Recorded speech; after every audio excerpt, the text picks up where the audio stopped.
ओम। शिव नाम्नि विभाविते अंतरंगे महति ज्योतिषि मानिनि मयार्थे दुरितानि अपयान्ति दूर दूरम मुहुरायान्ति महान्ति मंगलानि स्मृते सकल कल्याण भाजनम यत्र जायते पुरुषः तमजं नित्यं व्रजामि शरणं हरिम्। हरिः ओम। शन्नो मित्रस्यं वरुणः शं नो भवतु अर्यमा शं न इंद्रो बृहस्पतिः शं नो विष्णुरुक्रमः। नमो ब्रह्मणे नमस्ते वायो त्वमेव प्रत्यक्षं ब्रह्मासि त्वमेव प्रत्यक्षं ब्रह्म वदिष्यामि ऋतं वदिष्यामि सत्यं वदिष्यामि तन्मामवतु तद्वक्तारमवतु अवतु माम् अवतु वक्तारम्। ओम शांति शांति शांतिः। सहनाववतु सहनौ भुनक्तु सह वीर्यं करवावहै तेजस्विनावधीतमस्तु मा विद्विषावहै। ओम शांति शांति शांतिः। यश्छन्दसां वृषभो विश्वरूपः छन्दोभ्योऽध्यमृता सम्बभूव समेन्द्रो मेधया स्पृणोतु अमृतस्य देवधारणो भूयासं शरीरं मे विचर्षणं जिह्वा मे मधुमत्तमा कन्नाभ्यां भूरिविश्रुवं ब्रह्मणः कोशोऽसि मेधया पिहितः श्रुतं मे गोपाय। ओम शांति शांति शांतिः। अहं वृक्षस्य रेरिव कीर्तिपृष्ठं गिरेरिव ऊर्ध्वपवित्रो वाजनीव स्वमृतमस्मि द्रविणगुं सुवर्चसं सुमेधा अमृतोक्षितः इति त्रिशङ्कोर्वेदानुवचनम्। ओम शांति शांति शांतिः। पूर्णमदः पूर्णमिदं पूर्णात् पूर्णमुदच्यते पूर्णस्य पूर्णमादाय पूर्णमेवावशिष्यते। ओम शांति शांति शांतिः। आप्यायन्तु ममाङ्गानि वाक्पाणि चक्षुश्रोत्रमधो इन्द्रियाणि बलं च सर्व इन्द्रियाणि च सर्वाणि सर्वं ब्रह्म उपनिषदं माहं ब्रह्म निराकुर्याम् मा मा ब्रह्म निर्मा करोतु अनिराकरणमस्तु अनिराकरणं मे अस्तु तदात्मनि निरतेय उपनिषत्सु धर्माः ते मयि सन्तु ते मयि सन्तु। ओम शांति शांति शांतिः। वाङ् मे मनसि प्रतिष्ठिता मनो मे वाचि प्रतिष्ठितम् आविराविर्मयेधि वेदस्य आणीस्थः श्रुतं मे मा प्रहासीः अनेनाधीतेनाहोरात्रान् सन्दधामि ऋतं वदिष्यामि सत्यं वदिष्यामि तन्मामवतु तद्वक्तारमवतु अवतु माम् अवतु वक्तारम्। ओम शांति शांति शांतिः। ओम भद्रं नो अभिवातय मनः। ओम शांति शांति शांतिः। ओम भद्रं कर्णेभिः शृणुयाम देवाः भद्रं पश्येमाक्षभिर्यजत्राः स्थिरैरङ्गैस्तुष्टुवागुं सन्तनूभिः व्यसेम देवहितं यदायुः स्वस्ति न इंद्रो वृद्धश्रवाः स्वस्ति न पूषा विश्ववेदाः स्वस्ति नक्तार्क्ष्यो अरिष्ठनेमिः स्वस्ति नो बृहस्पतिर्दधातु। ओम शांति शांति शांतिः। ओम नमो ब्रह्मादिभ्यो ब्रह्म विद्या संप्रदाय कर्तृभ्यो वंशर्षिभ्यो नमो गुरुभ्यः सर्वोपप्लवरहितः प्रज्ञानघनः प्रत्यगर्थो ब्रह्मैवाहमस्मि अधीहि भोः भगवः सदाशिवसमारम्भां शङ्कराचार्यमध्यमाम् अस्मदाचार्यपर्यन्तां वन्दे गुरुपरम्परां नारायणं पद्मभुवं वसिष्ठं शक्तिं च तत्पुत्रपराशरं च व्यासं सुकं गौडपदं महान्तं गोविन्दयोगीन्द्रमथास्य शिष्यं श्रीशङ्कराचार्यमथास्य पद्मपादं च हस्तामलकं च शिष्यं तं तोटकं वार्तिककारम् अन्यानस्मद्गुरून् सन्ततमानतोऽस्मि। श्रुतिस्मृतिपुराणानाम् आलयं करुणालयं नमामि भगवत्पादशङ्करं लोकशङ्करम्। यदविद्याविलासेन भूतभौतिकसृष्टयः तं नौमि परमात्मानं तच्चिदानन्दविग्रहम् शङ्करं शङ्कराचार्यं केशवं बादरायणं सूत्रभाष्यकृतौ वन्दे भगवन्तौ पुनः पुनः। अथ श्रीदक्षिणामूर्तिस्तोत्रम् मौनव्याख्या प्रकटितपरब्रह्मतत्त्वं युवानं वसिष्ठान्तेव सतृषिगणैः आवृतं ब्रह्मनिष्ठैः आचार्येन्द्रं करकलितचिन्मुद्रमानन्दमूर्तिं स्वात्मा रामं मुदितवदनं दक्षिणामूर्तिमीडे।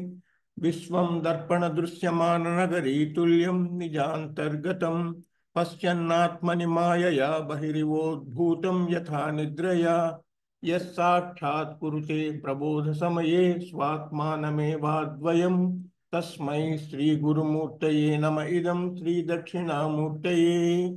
बीजस्यान्तरिवाङ्कुरो जगदिदं प्राक् निर्विकल्पं पुनः मायाकल्पितदेशकालकलना वैचित्र्यचित्रीकृतम् मायावी इव विजृम्भयत्यपि महायोगी वयः स्वेच्छया तस्मै श्रीगुरुमूर्तये नम इदं श्रीदक्षिणामूर्तये। यस्यैव स्फुरणं सदात्मकम् असत्कल्पार्थगं भासते साक्षात् तत्त्वमसि इति वेदवचसा यो बोधयति आश्रितान्। यस्साक्षात्करणात् भवेत् न पुनरावृत्तिः भवाम्भोनिधौ तस्मै श्रीगुरुमूर्तये नम इदं श्रीदक्षिणामूर्तये। नानाछिद्रघटोदरस्थितमहादीपप्रभाभास्वरं ज्ञानं यस्य तु चक्षुरादिकर्णद्वारा बहिः स्पन्दते जानामि इति तमेव भान्तमनुभाति एतत् समस्तं जगत् तस्मै श्रीगुरुमूर्तये नम इदं श्रीदक्षिणामूर्तये। देहं प्राणमपि इन्द्रियाणि अपि चलां बुद्धिं च शून्यं विदुः स्त्रीबालान्धजडोपमास्तु अहमिति भ्रान्ता भृशं वादिनः माया शक्तिविलासकल्पितमहाव्यामोहसंहारिणे तस्मै श्रीगुरुमूर्तये नम इदं श्रीदक्षिणामूर्तये। राहुग्रस्तदिवाकरेन्दुसदृशो माया समाच्छादनात् सन्मात्रः करणोपसंहरणतो यो अभूत् सुषुप्तः पुमान् प्रागस्वाप्समिति प्रबोधसमये यः प्रत्यभिज्ञायते तस्मै श्रीगुरुमूर्तये नम इदं श्रीदक्षिणामूर्तये। बाल्यादिषु अपि जाग्रदादिषु तथा सर्वासु अवस्थास्वपि व्यावृत्तासु अनुवर्तमानमहमिति अन्तःस्फुरन्तं सदा स्वात्मानं प्रकटीकरोति भजतां यो भद्रया मुद्रया तस्मै श्रीगुरुमूर्तये नम इदं श्रीदक्षिणामूर्तये। विश्वं पश्यति कार्यकारणतया स्वस्वामि सम्बन्धतः शिष्याचार्यतया तथैव पितृपुत्रादि आत्मना भेदतः स्वप्ने जागृति वा एष पुरुषो माया परिभ्रामितः तस्मै श्रीगुरुमूर्तये नम इदं श्रीदक्षिणामूर्तये। भूरंभांसि अनलो अनिलो अम्बरमहर्नाथो हिमांशुः पुमान् इति आभाति चराचरात्मकमिदं यस्यैव मूर्त्यष्टकम् नान्यत् किंचन विद्यते विमृशतां यस्मात् परस्मात् विभोः तस्मै श्रीगुरुमूर्तये नम इदं श्रीदक्षिणामूर्तये। सर्वात्मत्वमिति स्फुटीकृतमिदं यस्मात् अमुष्मिन् स्तवे तेनास्य श्रवणात् तदर्थमननात् ध्यानात् संकीर्तनात् सर्वात्मत्म महाविभूति सहितं स्यात् ईश्वरत्वं स्वतः सिद्ध्येत् तत्पुनरष्टता परिणतं च ऐश्वर्यमव्याहतं वटविटपि समीपे भूमिभागे निषण्णं सकलमुनिजनानां ज्ञानदातारमारात् त्रिभुवनगुरुमीशं दक्षिणामूर्तिदैवं जननमरणदुःखच्छेददक्षं नमामि। चित्रं वटतरोर्मूले वृद्धाः शिष्याः गुरुर्युवा गुरोस्तु मौनं व्याख्यानं शिष्यास्तु छिन्न संशयाः निधये सर्वविद्यानां भिषजे भवरोगिणां गुरवे सर्वलोकानां दक्षिणामूर्तये नमः। ओम नमः प्रणवार्थाय शुद्धज्ञानैकमूर्तये निर्मलाय प्रशान्ताय दक्षिणामूर्तये नमः। अंगुष्ठतर्जनी योगमुद्रा व्याजेन देहिनां श्रुत्यर्थं ब्रह्मजीवैक्यं दर्शयन्नोवतात् शिवः। समं सर्वेषु भूतेषु तिष्ठन्तं परमेश्वरं मन्नाथं परमात्मानं प्रणतोऽस्मि सदाशिवम्। ప్రణతోస్మి సదాశివం.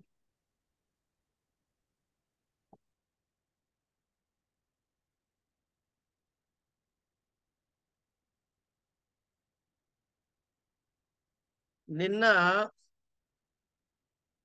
పరమాత్మ యొక్క మానసిక సృష్టి గురించి చెప్పారు. భృగ్వాదులు, వారి కంటే పూర్వులు అంటే సనక సనందనాథులు నలుగురు, తర్వాత మనులు, వీరందరూ కూడా నా మానసిక సృష్టి. ఇక తర్వాత నుంచి మిథున సృష్టి వస్తుంది. అట్లాగే ఈ సర్వ సృష్టి కూడా వీరికి అంటే భృగ్వాదులకు, మనువులకు విద్య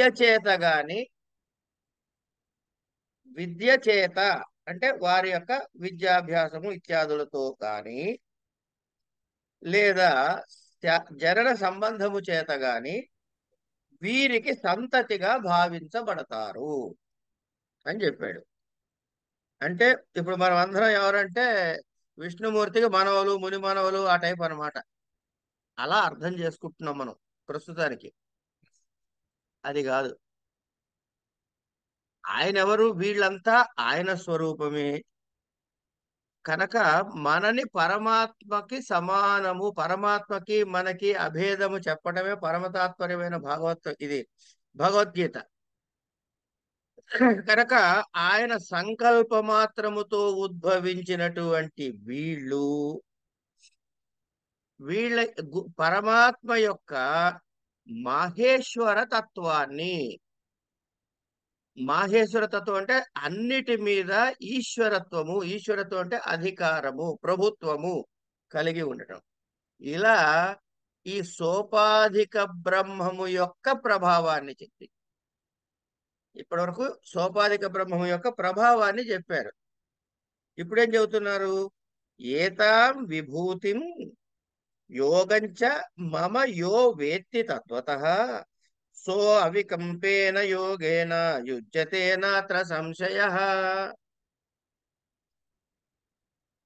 ఏతాం యథోక్తాం విభూతిం విస్తారం యోగంచ యుక్తించ ఆత్మనః ఘటనం అథవా యోగైశ్వర్య సామర్థ్యం సర్వజ్ఞత్వం యోగజం యోగః ఇత్యుచ్యతే.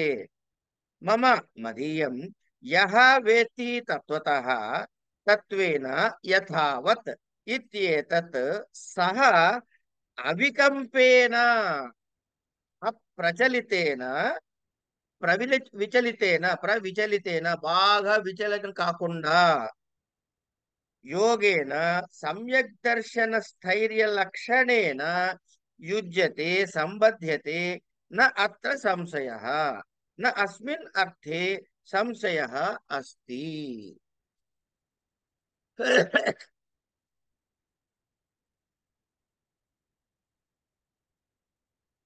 ఏతాం విభూతిం చ యోగం చ మమ యో వేత్తి తత్వతః సహ అవికంపేన యోగేన యుజ్యతే న అత్ర సంశయః. నా యొక్క ఈ విభూతిని, విభూతి అంటే విస్తారమైనటువంటి, యోగం చ అంటే యుక్తిని కూడా, లేకపోతే ఇంకో అనుకోవచ్చు, యోగంచ అంటే విభూతించ యోగంచ, విభూతి యోగంచ అంటే యోగైశ్వర్య సామర్థ్య రూపమైన సర్వజ్ఞత్వాన్ని యథార్థముగా తత్వతః ఉన్నది ఉన్నట్లుగా యథార్థముగా వేత్తి తెలుసుకుంటాడో, ఇది ఏం చెబుతున్నాడు ఇప్పటి వరకు? ఆయన విభూతి గురించి ఇంతకుముందు చెప్పానయ్యా, ఫలానా అధ్యాయంలో, ఫలానా అధ్యాయాలు 7, 9 అధ్యాయాల్లో చెప్పాను అంటే అక్కడ నిరుపాధిక బ్రహ్మము గురించి, సోపాధిక బ్రహ్మము గురించి మనకి పరిచయం చేయబడ్డది. దాని గురించి విస్తారంగా ఇక్కడ చెబుతున్నాను అన్నాడు. ఎందుకు చెప్పుకోవాలంటే కృష్ణుడికి వేరే పని లేదా ఇంకా? మనకి ఇలా విస్తారంగా చెప్పడం అవసరమా అంటే అవసరమే. ఎందుకు అవసరముట అంటే ఇదిగో ఇక్కడ ఫలితాన్ని మనకి చెబుతున్నాడు. ఈ పరమాత్మ యొక్క విభూతుల జ్ఞానము కలిగితే మనకి కలిగే లాభం ఏమిటి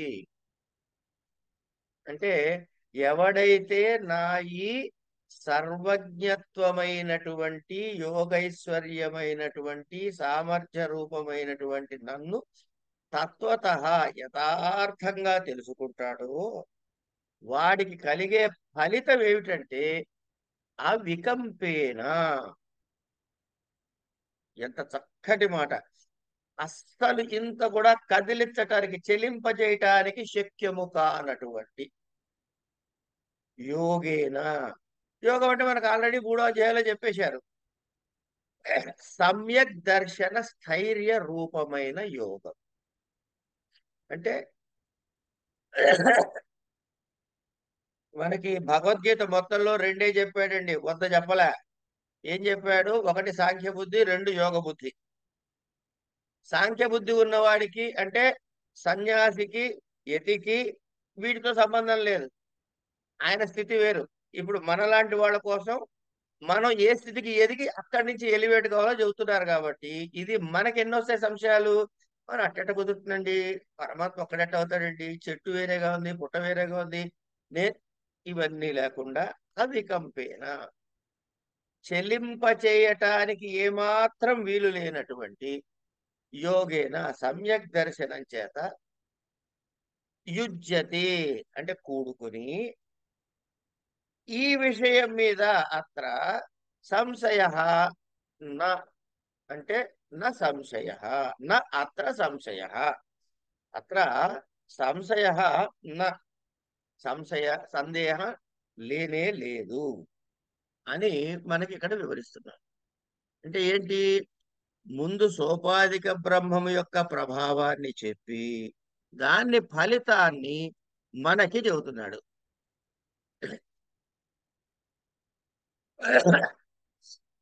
మనకి బుద్ధి గురించి చెప్పాడు, మహర్షుల గురించి చెప్పారు, మనువుల గురించి చెప్పారు.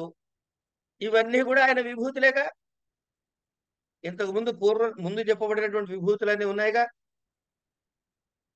అవన్నీ కూడా పరమైశ్వర్య రూపమైనటువంటిది, ఆయనకి సంబంధించినది.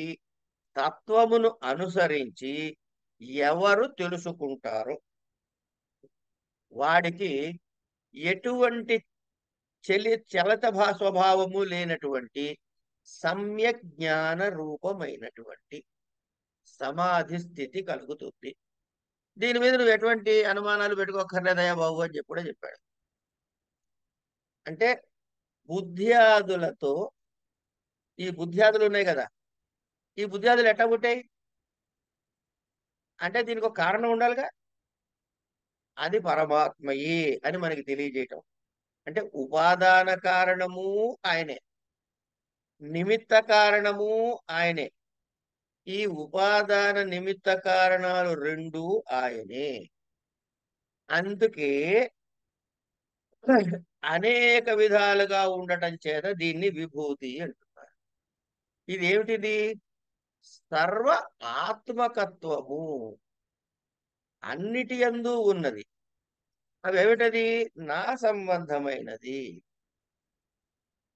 అంటే ఆత్మ సంఘటన రూపంగా నా సంబంధమైన యోగాన్ని, యోగ ఐశ్వర్యం యొక్క సామర్థ్య రూపమైన, యోగము వల్ల పుట్టినటువంటి సర్వజ్ఞత్వ రూపమైన యోగాన్ని ఎవడైతే యథార్థంగా తెలుసుకుంటాడో, ఇక్కడ తెలుసుకోవాల్సింది యథార్థంగా, ఊహించటము కాదు. అలాంటి వాడికి ఏం కలుగుతుంది అంటే సమ్యక్ దర్శన శక్తి కలుగుతుంది. అది ఎలాంటిది? చెలింపటానికి శక్యము కానటువంటిది. ఈ విషయంలో మనకి ఏమాత్రం సందేహం అక్కరలేదు అని చెప్తున్నారు. అని 7వ శ్లోకంలో మనకి ఫలితాంశాన్ని ముందు చెప్పాడు. చెప్పి కీదృశేన అవికెంపేన యోగేన యుజ్యతే ఇది ఉచ్యతే. అహం సర్వస్య ప్రభవః మత్తః సర్వం ప్రవర్తతే ఇతి మత్వా భజంతే మాం బుధా భావ సమన్వితాః. అహం పరం బ్రహ్మ వాసుదేవాఖ్యం సర్వస్య జగతః ప్రభవః ఉత్పత్తిః మత్తః ఏవ స్థితి నాశక్రియాలోపభోగ లక్షణం విక్రియా రూపం సర్వం జగత్ ప్రవర్తతే ఇత్యేవం మత్వా భజంతే సేవంతే మాం బుధాః అవగత తత్వార్థాః భావ సమన్వితాః. భావః భావన పరమార్థ తత్వాభినివేశః తేన సమన్వితాః సంయుక్తాః ఇత్యర్థః.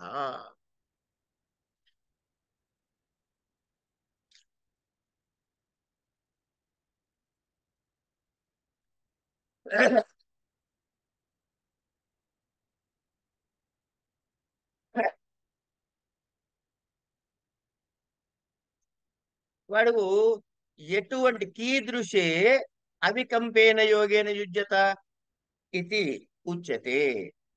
ఎలాంటి ఈ అవిచాల్యమైనటువంటి కదలిక లేనటువంటి చెల్లించనటువంటి యోగంతో కూడుకున్నవాడు అవుతాడంటావా అంటే చెబుతున్నా విను అని వాసుదేవుడను అహం సర్వస్య ప్రభవో ఇదొట భావ సమన్విత మాం బుధాః భావ సమన్విత. బుధాః అంటే సరిపోలేదండి, తెలియబడినటువంటి బుధులు అంటే తెలిసినటువంటి వారు. ఏమిటి తెలిసిన వాళ్ళు? తత్వాన్ని తెలిసినటువంటి వాళ్ళు. ఎలా తెలుసుకుని ఉండాలట? భావ సమన్విత అంటే పరమార్థ తత్వము యొక్క అభినివేశము కూడా కలిగిన వారై పరమాత్మ తత్వాన్ని తెలుసుకున్నటువంటి వారు. అహం అంటే పరబ్రహ్మమైనటువంటి వాసుదేవుడు సర్వస్య ప్రభవ. సర్వస్య అంటే ఏది కాదు, ఇక సర్వము అంటే అన్ని, సమస్త ప్రపంచానికి, సమస్త జగత్తుకి, ప్రపంచం కాదండి, సమస్త జగత్తునకు ప్రభువు. ప్రభవ అంటే ప్రభువు. ప్రభువు అంటే దాని మీద అధికారము కలవాడు అని చెప్పవచ్చు, లేదా అది కలగటానికి దాని భవము అంటే పుట్టుటకు కారణమైన వాడని కూడా చెప్పవచ్చు. దేనికి కారణమయ్యా అంటే ఉత్పత్తికి, స్థితికి, లయకి, వీటన్నిటికి కూడా కారణం కావచ్చు. మత్తః నా వల్లనే సర్వం జగత్, ఈ జగత్ అంతా కూడా ప్రవర్తిస్తున్నది అంటే వర్తిస్తున్నది, ఉన్నది. అంటే ఈ చెదిరిపోనటువంటి యోగము ఎట్లా అంటే వాసుదేవుడనైన నేను ఈ నిఖిలకి కారణాన్ని పరమేశ్వర స్వరూపమైనటువంటి ఆ పరమాత్మ వల్లనే స్థితి నాశాలు, ఇవన్నీ దాని ఫలములు, వాటి భోగాలు, కర్మ అనుభవము, ఇవన్నీ కూడా వీటి కారణంగా అంటే కర్మ వల్ల ఫలితము, ఫలితం వల్ల మళ్ళీ జన్మ, జన్మ వల్ల ఈ చక్రానికి, ఈ ఈ మార్పుల యొక్క స్వరూపమైన ఈ జగతిలా మారిపోవడానికి కారణం ఏంటంటే కర్మలు, క్రియాఫల భోగాలు. కనుక వీటి ద్వారా నిఖిల జగత్తు కూడా ప్రవర్తిస్తున్నది అనేటటువంటిది అలా తెలుసుకోవటం అన్నది, అలాంటి తత్వముతో సహా తత్వజ్ఞులైన వారికి అలా పరమాత్మ యొక్క తత్వ అభినివేశముతో కూడిన వారు నన్ను సేవిస్తున్నారు. వాళ్ళు నన్ను సేవిస్తున్నారు. భావో భావన పరమార్థ తత్వ అభినివేశ తేన సమన్విత సంయుక్తాః భజంతే సేవంతే మాం. ఎవరు నన్ను సేవిస్తున్నారు. అది ఏడవ శ్లోకంలో చెప్పుకున్నాక ఎనిమిది ఎనిమిది ఎనిమిది. కించ మచ్చిత్తా మద్గత ప్రాణ బోధయంతః పరస్పరం కథయంతశ్చ మాం నిత్యం తుష్యంతి చ రమంతి చ. మన గురించే చెప్పారండి ఓయ్. అంటే మనం ఆ స్థాయికి ఎదగపోయినా మన రెఫరెన్స్ తీసుకొచ్చాడు పాపం కృష్ణ పరమాత్మ. మచ్చిత్తా మద్గత ప్రాణ బోధయంతః పరస్పరం కథయంతశ్చ మాం నిత్యం తుష్యంతి చ రమంతి చ. కించ ఇంకా మచ్చిత్త మయి చిత్తం ఏషాం మయి చిత్తం ఏషాం తే మచ్చిత్తాః మద్గత ప్రాణాః మాం గతాః చక్షురాదయః ప్రాణాః ఏషాం తే మద్గత ప్రాణాః మయి ఉపసంహృతకరణాః ఇత్యర్థః. అథవా మద్గత ప్రాణాః మద్గత జీవనాః ఇత్యేతత్. ఈ రెండు అర్థాలు చెప్పుకోవచ్చు అనమాట. బోధయంతః అవగమయంతః పరస్పరం అన్యోన్యం కథయంతః జ్ఞాన బలి వీర్యాది ధర్మైః విశిష్టం మాం తుష్యంతి చ పరితోషం ఉపయాంతి రమంతి చ రతిం ప్రాప్నువంతి ప్రియ సంగత్యేన ప్రియ సంగత్యేవా.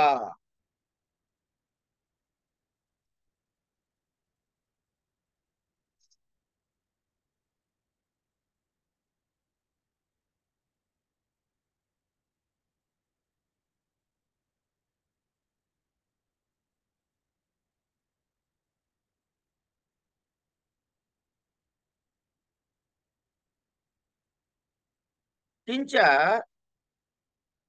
మచ్చిత్త మయి చిత్తం ఏషాంతే మచ్చిత్త చెప్పారుగా వ్యుత్పత్తి. అంటే ఇప్పుడు ఈ బుధులు తత్వజ్ఞానమును యథార్థముగా తెలుసుకున్న వాళ్ళు ఏం చేస్తారట, తెలిసేసుకున్నారు. తెలుసుకోవటం వల్ల అంటే పరమాత్మ యొక్క విభూతి ఈ సృష్టి అంతటికి ఆయనే ఉపాదాన నిమిత్త కారణాలని,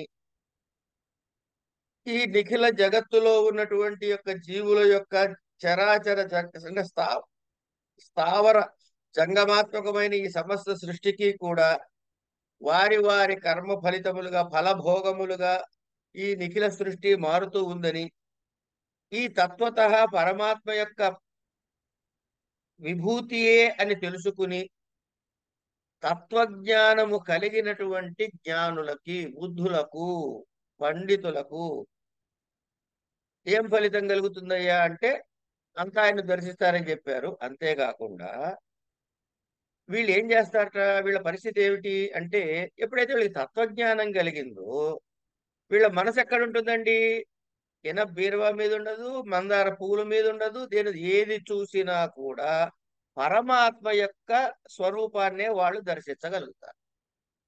అంటే తత్వజ్ఞానం కలిగిన వారి మనసు ఎక్కడుంటుంది, ఇప్పుడు ఏది చూసినా పరమాత్మ స్వరూపంగా కనపడుతుంది. అంచేతే అంటే అర్థం ఏంటి, వీరి చిత్తమును పరమాత్మ యందు ఉంచినట్టు వారవుతారు. అలాగే వీరు దృష్టితో చూసేది చెట్టు పుట్ట మనిషి కాదు, పరమాత్మే. అంటే వారి దృష్టికి కనపడేది ఏమిటి, పరమాత్మ స్వరూపం. వారు వినే శబ్దం ఏమిటి, శబ్ద బ్రహ్మము. రూపమా, నామమా, శబ్దమా, ఏది, ఇవన్నీ కూడా తాను ఏదైనా చేస్తున్నాడు, ఈ చేతులతో దేని చేస్తాడు, పరమాత్మనే అర్చిస్తున్నాను అనుకుంటాడు. భోజనం చేస్తున్నాడు, ఇది పరమాత్మ స్వరూపంగా తింటున్నాను అనుకుంటాడు. ఎందుకు, తత్వతః తెలుసుకున్నాడు కాబట్టి. అందుకని అక్కడ ఊరికే సరదాగా పెట్టిన శబ్దం కాదు, తత్వతః ఎవడికి తెలుసు వాడికి మాత్రమే ఈ అనుభవాలు కలుగుతాయి, లేకపోతే మిగతా వాళ్ళకి కలగవు. మిగతా వాళ్ళకి ఎప్పుడు కలుగుతాయంటే భగవద్గీత పుస్తకం పట్టుకు చదువుకున్నంతసేపు ఆహా ఉంట కదా అనిపించే వరకే నేను ఎదగలను. మళ్ళీ తిరగగానే నేను, నా భార్య, నా పిల్లలు, నా గోడ, నా సైకిలు, ఇవి మామూలే. కానీ నెమ్మది నెమ్మదిగా ఇవి పోతాయండి. ఇవి పడగా పడగా పడగా పడగా పోతాయి కనుక చదవటమే. కనుక ఇప్పుడు ఏమైంది, ఈ చక్షురాది ఇంద్రియాలు అన్ని కూడా నాయందే కలవారు అవుతున్నారు. అంటే దాని ప్రత్యేక ప్రయత్నం చేయట్లే, అది సహజముగా జరిగేటటువంటి పని. ఇప్పుడు ఏమైంది వీళ్ళకి, ఎవరైతే చక్షురాది కరణాలు కూడా పరమాత్మనందే కలవారు అంటే అంతటా పరమాత్మ దర్శనాన్ని చేయగలుగుతారు.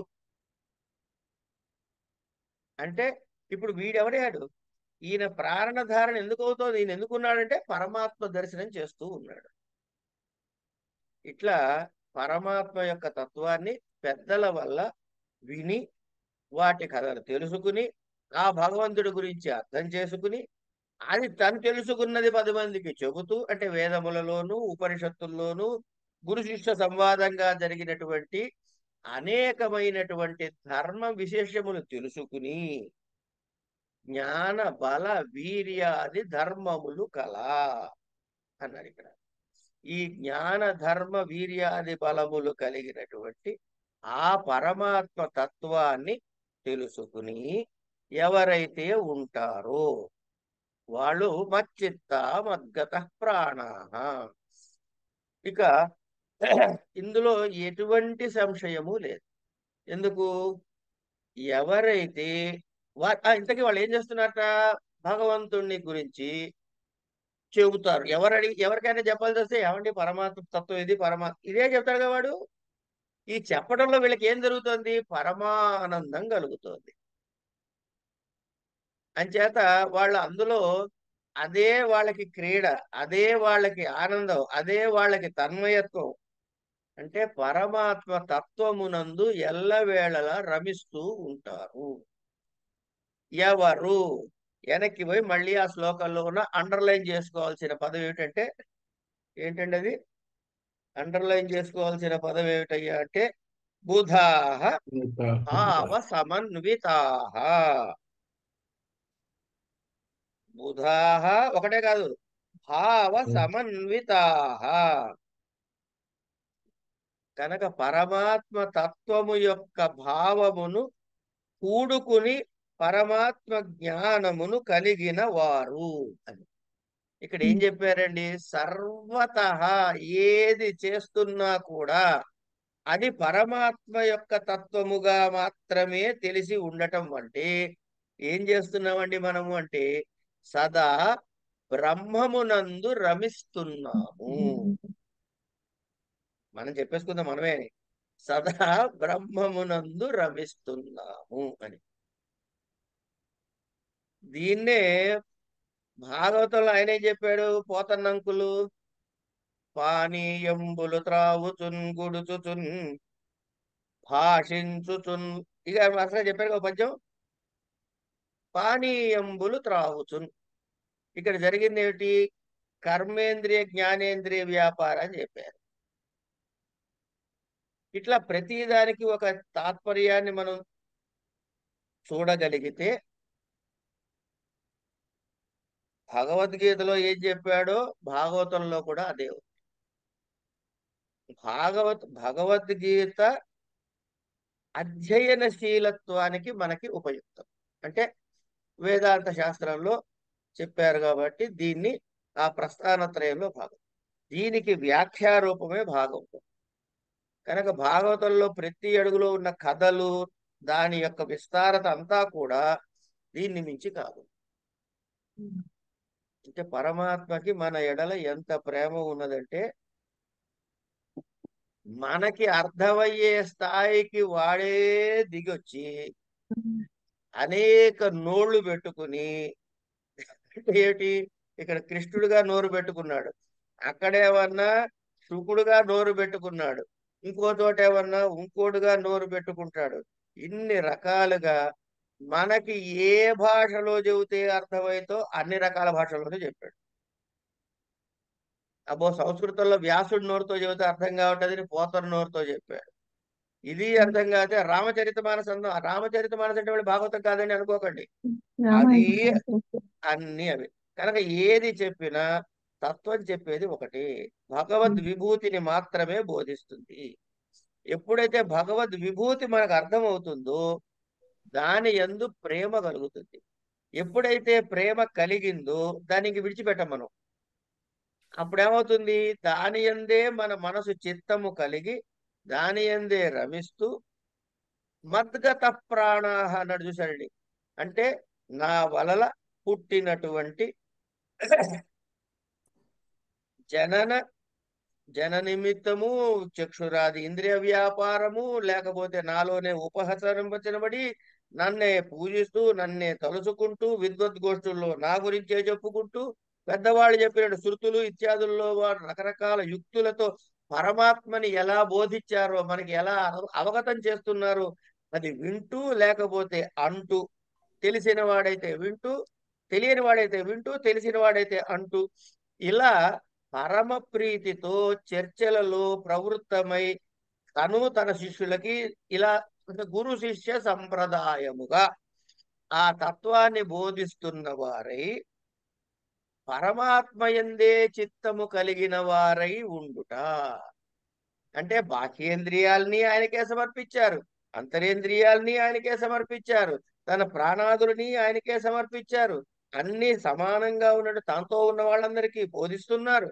తమకంటే వేరే వాళ్ళకి ఏమన్నా అంటే తక్కువ వాళ్ళకి ఏమన్నా ఉపదేశిస్తున్నారు, తనకన్నా గొప్ప వాళ్ళ దగ్గర నుంచి నా గురించి తెలుసుకుంటున్నారు.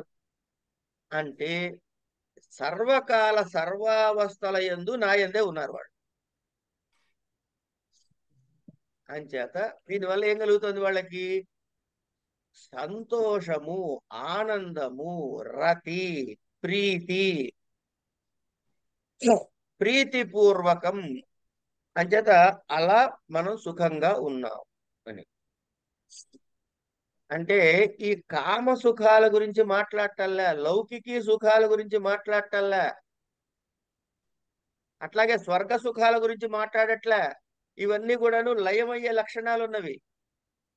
ఎలాంటి సుఖం గురించి మాట్లాడుతున్నాడు ఇక్కడ అంటే పరమాత్మ యందు సదా రమించేటటువంటి ఆ సుఖం గురించి, ఆత్యంతికమైన ఆ సుఖం గురించి మనకి మాట్లాడుతున్నాను. ఏ యథోక్త ప్రకారై భజంతే మాం భక్తా సంతః. తర్వాత 10వ శ్లోకం. ఏ యథోక్త ప్రకారై భజంతే మాం భక్తా సంతః తేషాం సతతయుక్తానాం భజతాం ప్రీతి పూర్వం. పూర్వకం ఉండాలి నా లెక్క ప్రకారం. పూర్వకం పుస్తకంలో అలాగే ఉంది, ప్రీతిపూర్వకం అనేది ఉంది కదా? అవునండి. ఆ ఉమ్. శ్లోకంలో అలా ఉంది. అది ఇక్కడ ఇందులో ప్రింటింగ్ మిస్టేక్. ఎందుకంటే ఒక శబ్దం తగ్గింది, ఒక ఆ, అక్షరం తగ్గింది చెవుకి. తప్పు తేషాం పడింది. అదే కరెక్ట్ చేసేసుకుంటా ఒకసారి. పూర్వకం ప్రీతిపూర్వకం ఉందా మీకు? ప్రీతిపూర్వకం. తేషాం సతతయుక్తానాం భజతాం ప్రీతిపూర్వకం దదామి బుద్ధియోగం తం ఏన మాముపయాంతి తే. ఈ రెండు యోగాలు ఇక్కడ చెప్పేశాడు, ఒకసారి గమనించండి. ఉమ్, తేషాం సతతయుక్తానాం భజతాం ప్రీతిపూర్వకం దదామి బుద్ధియోగం తం ఏన మాముపయాంతి తే. ఉమ్, సతతయుక్తానాం నిత్యాభియుక్తానాం నివృత్త ఐషణానాం ఈషణాదులన్నీ బాహ్యములైన ఈషణములన్నీ భజతాం సేవమానానాం కిం అర్థిత్వాదినా కారణేన న ఇత్యాహః. ప్రీతిపూర్వకం ప్రీతి స్నేహ తత్పూర్వకం మాం భజతాం ఇత్యర్థః. దదామి ప్రయచ్ఛామి బుద్ధియోగం బుద్ధి సమ్యక్ దర్శనం మత్తత్వత విషయం తేన యోగః బుద్ధియోగః. తం బుద్ధియోగం ఏన బుద్ధియోగేన సమ్యక్ దర్శన లక్షణేన మాం పరమేశ్వరం ఆత్మభూతం ఆత్మత్వేన ఉపయాంతి ప్రతిపద్యంతి కేతే ఏ మచ్చిత్ తత్వాది ప్రకారై మాం భజంతే. కాదండి, తేషాం సతతయుక్తానాం భజతాం ప్రీతిపూర్వకం దదామి బుద్ధియోగం తం ఏన మాం ఉపయాంతి తే. ఏన ఏ సమ్యక్ దర్శన రూపం, ఇప్పటివరకు చెప్పినటువంటి సమ్యక్ దర్శన రూప బుద్ధి ఎవరికైతే కలిగి ఉందో వాడి చేత ఏం చెప్పారు ఇక్కడ? ఇంతకు ముందు చెప్పినటువంటి నా విభూతులు విస్తారంగా చెప్పబోతున్నాను. ఎందుకు చెప్పాలయ్యా? అది తెలుసుకుంటే నా యొక్క తత్వాన్ని సమగ్రంగా అర్థం చేసుకుంటావు. చేసుకుంటేను నన్ను సర్వత్రా చూడగలుగుతావు. చూస్తేను ఇగో ఏ సమ్యక్ దర్శన బుద్ధి నీకు కలిగిందో ఆ భక్తులు నన్ను ఉపయాంతి పొందుతారు. పరమాత్మని పొందడం అంటే మోక్షమేగా. అంతే. కనుక తం అట్టి బుద్ధి యోగము భగవత్ తత్వ విషయకమైన సమ్యక్ దర్శనముతో సంబంధమును. బుద్ధి యోగం, ఈ బుద్ధి పరమాత్మ ఎందే నిశ్చలముగా అవిచలితముగా ఉండుట. తేషాం అలాంటి సతతయుక్తానాం నిత్యాభియుక్తులైన, అంటే సతతం అంటే ఏంటండి? ఎల్లప్పుడు. ఎల్లప్పుడు అంటే ఏంటి? భోజనానికి, బ్రేక్ఫాస్ట్కి, భోజనానికి మధ్యలో కాసేపు, మళ్ళీ ఆఫీసు పనులు చూసుకొచ్చిన తర్వాత మళ్ళీ కాసేపు, మళ్ళీ పడుకునే ముందు వీలైతే ఓసారి కాసేపు. ఇది కాదు, ఎల్ల వేళల నిరంతర తైలధారలాగా. అంటే దీనికి ఏం చేయాలంటే ఏమీ అక్కడ పరమాత్మతో తెలిస్తే మనం ఏ పని చేస్తున్నా కూడా వాళ్ళనే కనపడతాడు. పరమాత్మ మనకి ఏది చూసినా పరమాత్మ కనపడే. ఎందుకు? కనబడే జగత్తు మిథ్య, మరి అదేమిటది? పరమాత్మ విభూతి. కనుక మనకి చూడగానే చెక్క ఇవి కనపడవు, కుక్క చెక్క ముక్క కనపడవు, పరమాత్మే దర్శనమిస్తాడు. అంటే సర్వకాల సర్వావస్థల యందు పరమాత్మ దర్శనం కలుగుతూ ఉంటుంది. అవునా అండి? అంతే కదండి. మరి అందుకే కదండి ప్రహ్లాద్ అంకులతో చెప్పించాడు మనకి, వాణీయంబులు ద్రావు చుంగుడు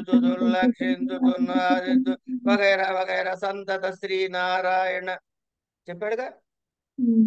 ఈ శ్లోకానికి ఆ పద్యానికి ఏమైనా తేడా ఉందా? సర్వదేవ నమస్కారం. అది సరే, అది తెలుగులో హాయిగా మనకి పోతన గారు రాసిచ్చాడు ఈ పద్యం. ఈ పద్యానికి దీనికి ఏమైనా తేడా ఉందా? ఏమీ లేదు. ఏమండి? మన్ని బ్రహ్మసూత్రాలు చదువుకుందాం అంటారు. బ్రహ్మసూత్రాలు చదువుతాం అన్నాక ఏం చెప్తారు అంటే, మొట్టమొదటి సరే అదాతో బ్రహ్మ జిజ్ఞాస అన్నది గడప సూత్రం అన్నాం, అంటే ప్రవేశ చెప్తారు. మొట్టమొదటి సూత్రం ఏంటి? జన్మాద్యస్య యతః.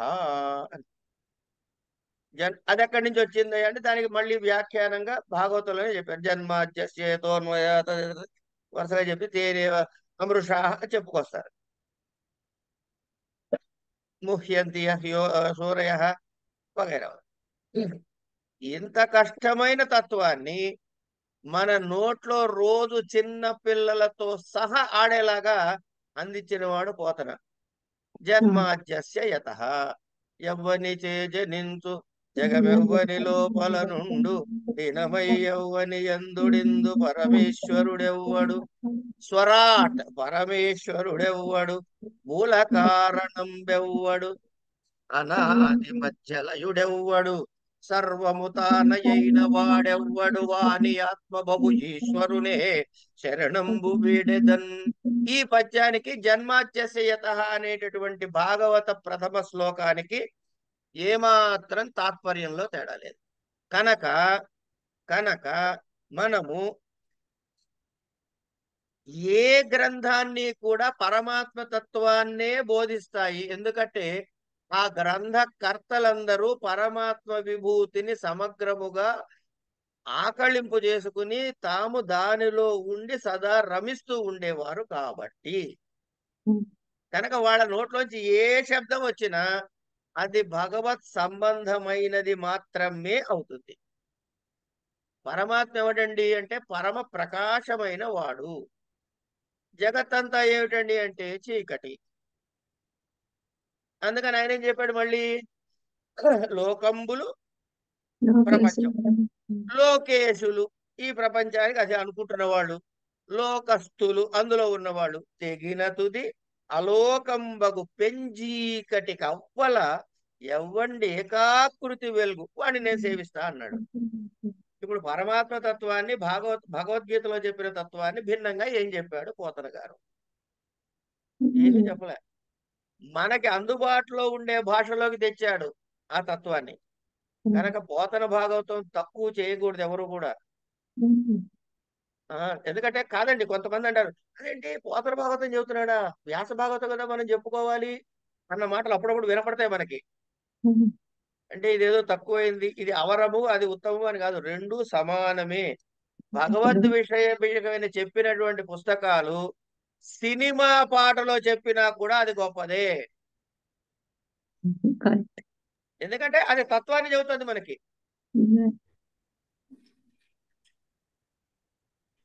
ఆ తత్వాన్ని చెబుతున్నప్పుడు దాన్ని యథాతథంగా పట్టుకునే ప్రయత్నం చేయాలి. వాడు ఎంత బాగా రాశాడంటే అది సినిమా పాట అన్నా కూడా ఒక మాట గుర్తు చెప్పేసి ఎగ్జాంపుల్ చెప్పి వదిలేస్తా. వినగలిగిన చెవులుంటే జగమంతా నాదమయం. ఇది మీ వేదాంత శాస్త్రమా కాదా చెప్పండి చాలు. ఏమంటే వెంకటేశ్వరరావు గారు, అవునండి. వినగలిగిన చెవులుంటే జగమంతా నాదమయం అని రాశాడు ఆ కవి సినిమా పాటకి. ఇది మనం చదువుకునే తత్వంలో భాగమేనా కాదా? అవును, సిరివెన్నెల రాశారేమో. సిరివెన్నెల సీతారామ శాస్త్రి గారు రాశారేమో అండి. కాదండి, ఆయన ఈ కాలం పాట సిరివెన్నెల. ఇది చాలా పాత పాట, చాలా పాత పాట. అప్పుడు ఈయన సినిమా ఫీల్డ్ లో కూడా వచ్చి ఉన్నాడు. అవునండి. వినగలిగిన చెవు మరేది తల్లి తండ్రి నారాయణుడు, గురువు దైవం నారాయణుడు. అయిపోయింది. ఎంత బాగా చెప్పాడంటే అది సినిమా పాట కదా, అందులో మరి తత్వం లేదా అంటే ఉంది. అంచేత వినగలిగిన చెవులుంటే జగమంతా నాదం. ఆఖరికి అనంతకృష్ణ కూడా ఉపన్యాసం చెప్పేవాడు అయిపోతున్నాడు.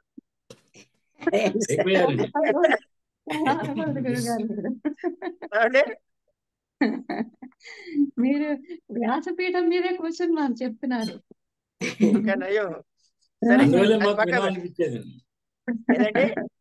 అందువల్లే మాకు ఎప్పుడు వినాలనిపిస్తూ ఉంటుంది. అది పరమాత్మ విభూతి అర్థం కావడం అంత తేలిక కాదండి. అర్థం అయ్యింది. అది ఇది కూడా చెప్పిందండి బాబు వాడు భారతపదగా. ఇది కూడా చెప్పారు. ఏ పిచ్చి లేదనుకుంటే అది అర్థమైన పిచ్చి అని కూడా చెప్పాడు.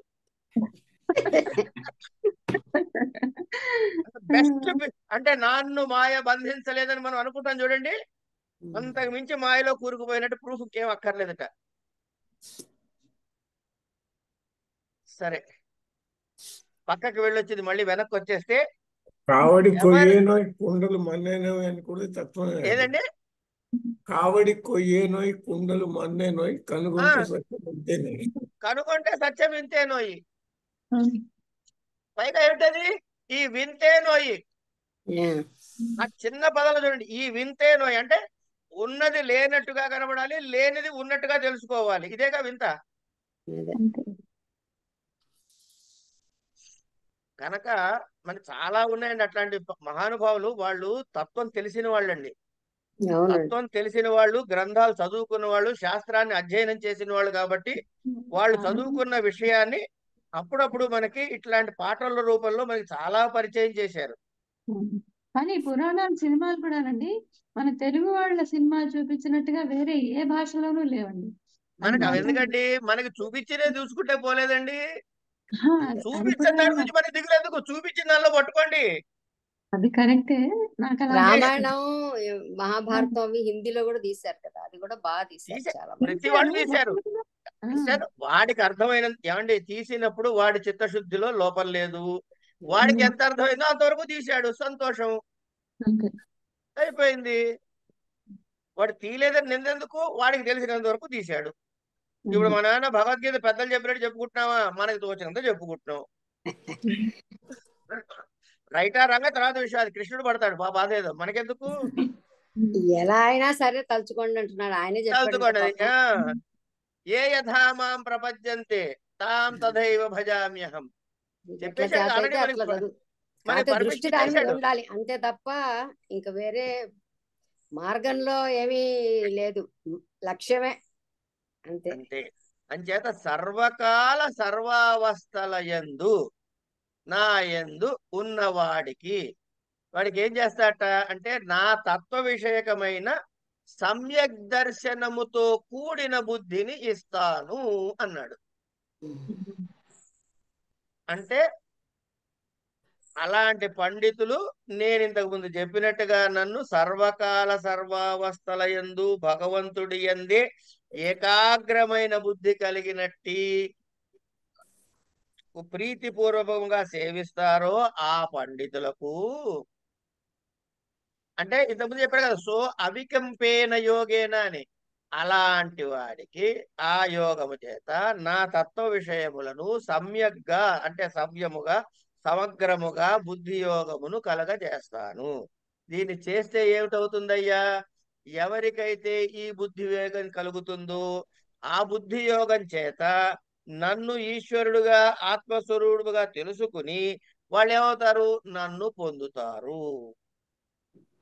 కనుక 3వ అధ్యాయంలోను 2వ అధ్యాయంలో చెప్పిన భాగాన్నే ఇగో నాయన ఈ నీకు ముందు చేత కాకపోతే డైరెక్ట్ గా ఇగో ఇట్లా చెయ్యి, ఇలా చేసినప్పుడు ఈ చేస్తున్న క్రియలో స్వార్థము ఫలితాంశము కోరిక ఏమైనా కనపడిందంటే లేదు.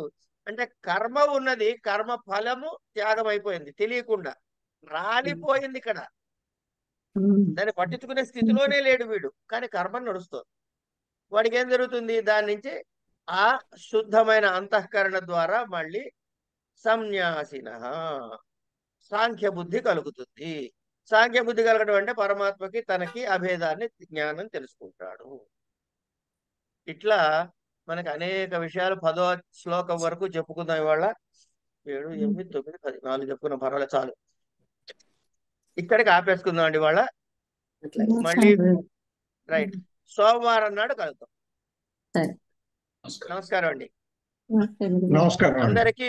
అందరికీ శుభ ఉపవాస ప్రాప్తిరస్తు. Thank you sir. Thank you. వాళ్ళు ఎవరో చెప్పారు, ఏమండి మీరు అందరూ మా ఇంటికి ఉపవాసానికి రావాలండి అని పిలిచాట ఆయన, ఎక్కడో వచ్చింది. సరే.